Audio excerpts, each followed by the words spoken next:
The illusory world, the world in which you experience life as humans, does appear to be undergoing an upsurge in violence, suffering, and conflict. Your mainstream media are taking full advantage of these events to encourage you to engage with an increasing sense of fear.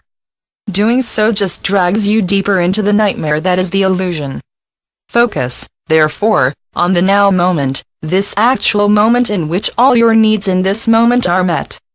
Doing that brings you inwards to your holy inner space where the light of God's love for you burns inextinguishably. Then you will feel the warmth of the confirmation that you are eternally held lovingly in the divine embrace, feeling that your energy fields expand and love flows through you, out into the world, where it is so sorely needed to help bring people to their inevitable awakening. You all chose to incarnate as humans at this point in your evolutionary journey because you knew that your services were needed, and because you could envision how effective your service as humans would be. You are all extremely effective in every moment in which you intend to share and extend love to those in need and suffering, whether they be the flood of migrants camping out in harsh weather conditions on the borders of European countries, or those suffering oppression and persecution in their home countries, or those experiencing intense poverty in your own localities. What is presently occurring is making it very difficult for anyone to ignore or be unaware of the desperate need of so many impoverished ones across the planet. And you know there is no need for this state of affairs. The problems of poverty can be solved, but the main political focus worldwide tends in fact to be very localized. What need I do to be re-elected? And is of course fear-based. Fear is a severe drain on your energy fields, and feeds those who would control or oppress you. Focus on love, knowing, as you do, that love is real and that anything not in alignment with it is unreal. When you do this, you strengthen and empower yourselves, and you drop the fearful egoic masks that you have been presenting to the world, replacing them with the vision of the loving being that you truly are and eternally remain. Your appearance then changes to align with your loving intent. The stress and age lines of your faces become far less prominent, and others then see an utterly non-threatening being, whose loving energy field interacts with their own, creating a space of peace and trust between you. As you have so often been told, you are eternal spiritual beings having a temporary physical experience. It is your inevitable and unavoidable destiny to awaken into reality, into the presence of God, into heaven, because there is absolutely nowhere else. You have never left that holy and wondrous state, you have just shut down your memories of it to enable you to engage with the illusion and the sense of separation it provides. It is your collective will that maintains it, but you have recently changed your collective will, and as a result the illusion is disintegrating in preparation for your awakening. What appears to be happening, in what most see as the real world, are the activities of the executives and minions of those who have for so long enslaved and oppressed humanity, as they desperately seek to retain their grasp on power.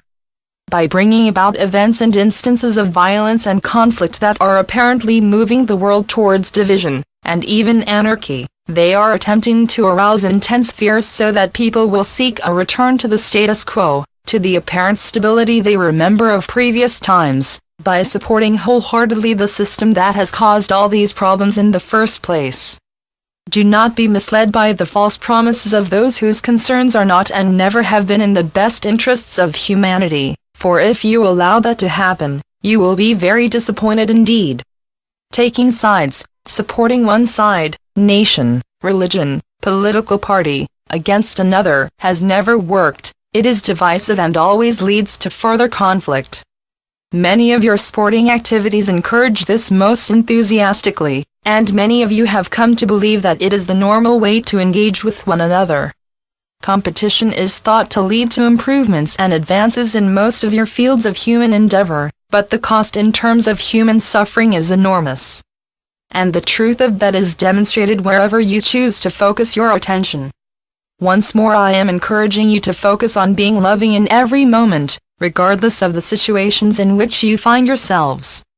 It has been clearly shown throughout the eons of the illusion that conflict never resolves issues, it only escalates the troubles and establishes a larger area of conflict, as people feel obliged to take sides and make disingenuous judgments to support their opinions for doing so.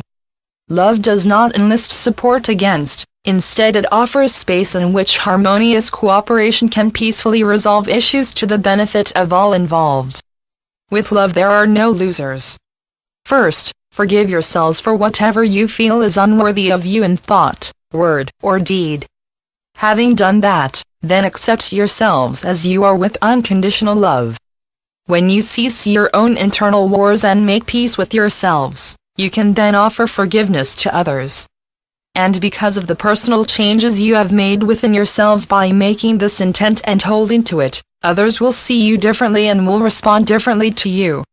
You can only change yourself, as you all know, but all across the world people are changing themselves, and in doing so opening their hearts to love.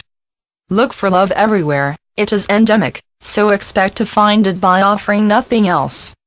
Initially you will be surprised by what you find, then you will come to expect it as you naturally share it. Your nature is and always has been love, and now many are realizing this and removing the inner cloaks or veils that have kept it hidden. This is the time of humanity's awakening, it is an awakening into love, so be your true and natural selves, be loving. That is all that is asked of you, and you have the ability and the desire to do it perfectly. With so very much love.